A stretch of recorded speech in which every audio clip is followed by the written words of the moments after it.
na-aksidente natin na nang mabangga natin yung late sa punta ng Rawis. Ito yung damage.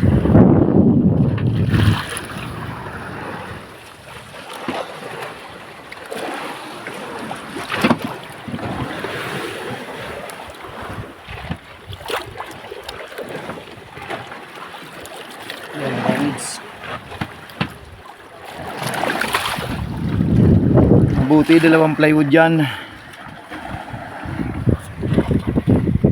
dalawang patong, isang dimidya sa comfort, saka talagang balot ng epoxy ang gitna. Dito tayo ngayon sa buya ng Teresita. Medyo malayo-layo tayo ngayon. Puno na rin natin ang isang budiga, yung dalawang budiga kaunti na lang ang punuan din natin.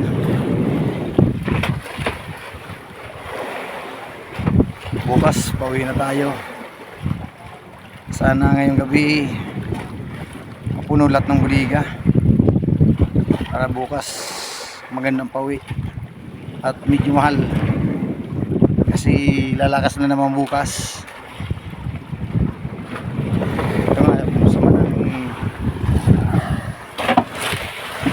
Yan ang sama na amihanin, mga ulap sa amihanin. Ibig sabihin yan, malakas dyan sa lugar na yan.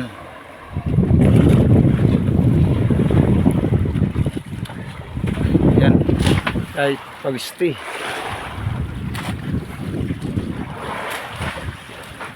talagang nararamdaman na rin ang bangka na talagang overload na siya. Pero okay lang, kayang-kaya.